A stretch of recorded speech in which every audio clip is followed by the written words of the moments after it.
If you have the 11 Pro Max, should you upgrade to the 12 Pro Max?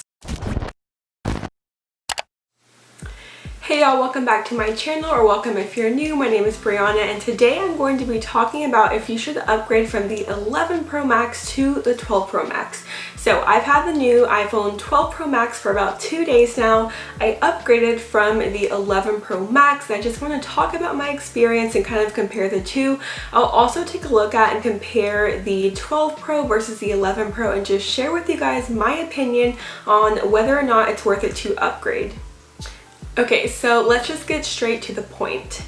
If you have the 11 Pro Max, should you upgrade to the 12 Pro Max? No.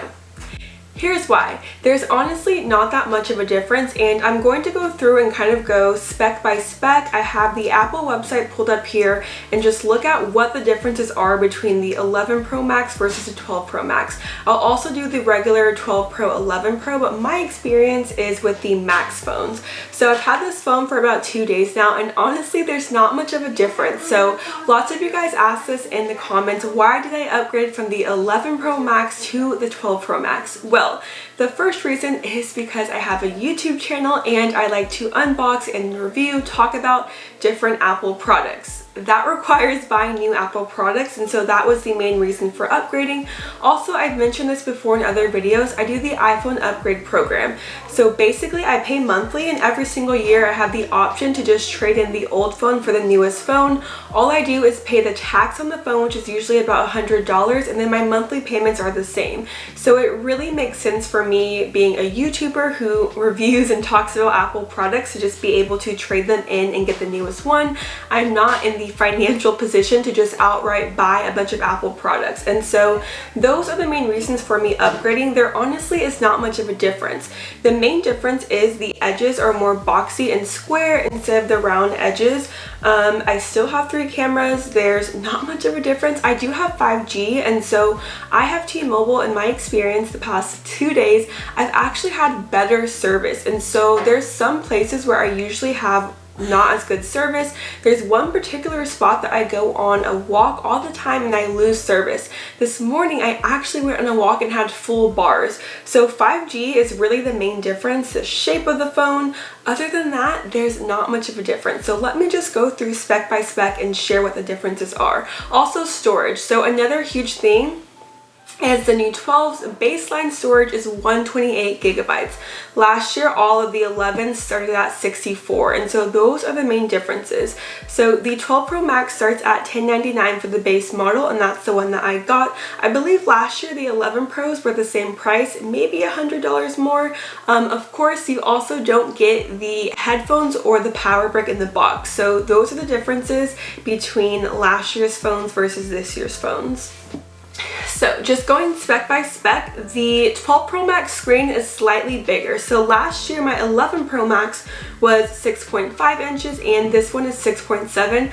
Honestly, just holding it in my hand, you can't really feel or notice much of a difference. I mean, it's 0.2 of an inch, so it doesn't really feel bigger to me. It kind of feels like the exact same phone, just the shape of it is really what feels different in my hand.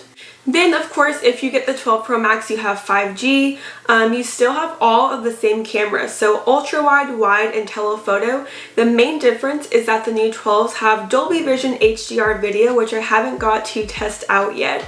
It has a slightly better optical zoom range, so last year was 4 times, this year on the Max is 5 times. And also what's new is a LiDAR scanner for night mode, so it's supposed to make your dark and night mode photos look better. Again, I haven't got to test those out yet. And the chip is newer, the fastest chip in a smartphone according to Apple. So 11 Pro Max had the A13 and the 12 Pro Max has the A14. Battery life is the exact same, 20 hours. It still has Face ID. The screen is different. So these new 12s have these ceramic shield fronts. They say that they are 4 times stronger. I still threw a screen protector on this thing as soon as I opened it out of the box. I don't care how strong it is, 4 times, 10 times, 40 times, I'm putting a screen protector on my phone. Let's see, water resistant is slightly better. So 11 Pro Max is 4 meters up to 30 minutes and 12 Pro Max is 6 meters up to 30 minutes. But honestly, who is having their phone in the water that deep for that long? 6 meters is pretty deep and for 30 minutes. So other than that, that's pretty much it. Of course, these new 12 Pro Maxes are compatible with MagSafe, and so in my unboxing I showed you guys the MagSafe charger. These 12s, all the 12s, have the magnets in the back, which is different from the 11 Pro Max. And then base storage is 128 instead of 64, which is a huge jump. They both have Super Retina XDR, they both have HDR display. The pixel resolution is slightly bigger on the 12 Pro Max, but who really notices a slight difference in pixels? They both have True Tone display, haptic touch. The brightness is the exact same on the 11 Pro Max and 12 Pro Max. So the size of the phone, like I mentioned, is slightly bigger. The weight is just barely bigger, 2 grams difference. So this phone is 2 grams heavier than the 11 Pro Max, which again is not a noticeable thing that you would actually feel in your hand. So on your cameras, the aperture is slightly different. So on the wide angle lens, last year's 11 Pro Max had a 1.8 aperture. This year has 1.6 aperture. If you're not into photography, you're like, what does that even mean? Basically, the lower the aperture, it gives you that like blurry effect in the background. So lower the aperture, the wider the lens is to let more light in, which gives that blurry background effect. Again, the average user is probably not going to be too into that or care about that too much. 11 Pro Max has dual optical image stabilization. The 12 Pro Max says it has sensor shift optical image stabilization, so it might be slightly better. The optical zoom is a bit more, and so digital zoom on 12 Pro Max is 12 times and on the 11 Pro Max is 10 times. It has night mode portrait, so that is something new that I actually do want to test out. So that is something different from last year's phone. Other than that, the cameras are pretty much the same. The 12s are going to get Apple Pro RAW, which hasn't come to light yet, but pretty much there's not much of a difference. The cameras are both great. The 11 Pro Max camera was amazing. So far from what I've seen, this camera is also very great, but I will be doing a camera and video test just to go deeper into things. Night mode, portrait mode is something that I am excited to use. They both shoot 4K. Let's see.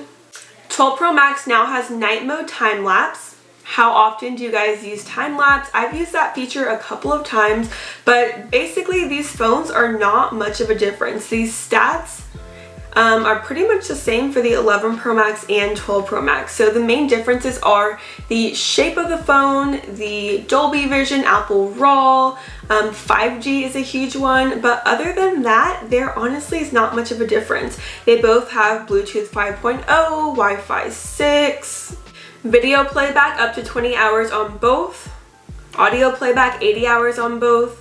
Yeah, so that's it. I just scrolled through side by side all of the comparisons between the 11 Pro Max and 12 Pro Max.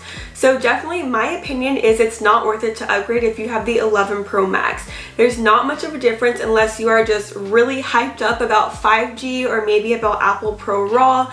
Other than that, there's not much of a difference. There is a new color, and so last year on the 11 Pro Max we had the gold, space gray, the silver, and that beautiful midnight green color. Green is my favorite color, but I still went with the gold. On 12 Pro Max we have that beautiful Pacific blue. The gold is more like a beigey color. I got the gold color. I have a case on now, but in my unboxing you guys can see that. And then there's graphite, so not a space gray anymore, it's called graphite. It's a slightly different color, and then our typical silver. So should you upgrade? No. If you have the 11 Pro Max, your phone is great. It's pretty much the exact same as this one. I would say wait another year or two. Let me just quickly go through 11 Pro versus 12 Pro. So 11 Pro versus 12 Pro, you actually get a slightly noticeably larger screen. 11 Pro had 5.8 inch screen and the 12 Pro has a 6.1 inch. So it is a good noticeably difference. Again, the 12 Pro is going to have 5G. It's going to have that Dolby Vision, LiDAR scanner. The optical zoom range for the 11 Pro and the 12 Pro is the same, 4 times. The 11 Pro actually has better battery than the 12 Pro. So 11 Pro has up to 18 hours of video playback, while the 12 Pro has 17. And then again, ceramic shield. The 12 Pro is also more water resistant and compatible with MagSafe. So with that being said, again, 11 Pro versus 12 Pro, whether it's the regular size or the Max, there's not much of a difference. Even in the 12 Pro lineups, the Pro versus Pro Max, there honestly is not much of a difference besides the battery life. The reason that I got the 12 Pro Max is just because I was used to having the larger phone, and I really do like having the bigger display. So all in all, if you have the 11 Pro, 11 Pro Max, I do not think you need to upgrade. Save your coins, wait another year or two. There honestly is not much of a difference. I am excited about MagSafe and 5G, night mode portraits, but other than that, there's really not much of a huge jump from last year. Now, if you have like an iPhone 8, it's definitely going to be a huge jump going to the Face ID and just all the new features. So if you have a phone older than even the 10, 10S, it's definitely going to be worth it to get all the new features and stuff like that. 11 Pro, save your money. This is just my opinion. I'm super happy to get new products and show them to you guys and unbox them, but I promise you, if I did not do this for YouTube, I would not have gotten the 12 Pro. So comment down below, what phone do you have now? Are you going to upgrade? What is your opinion on these new 12 Pros? Also, right now I'm doing a giveaway for when I hit 10,000 subscribers. I'll link that video down below, but I am going to be giving away a brand new pair of Apple AirPods once I hit 10K subscribers. So make sure that you are subscribed, help me get to my goal, and maybe you can win some AirPods. Again, thank you guys for watching. I will catch you in my next video. Bye y'all.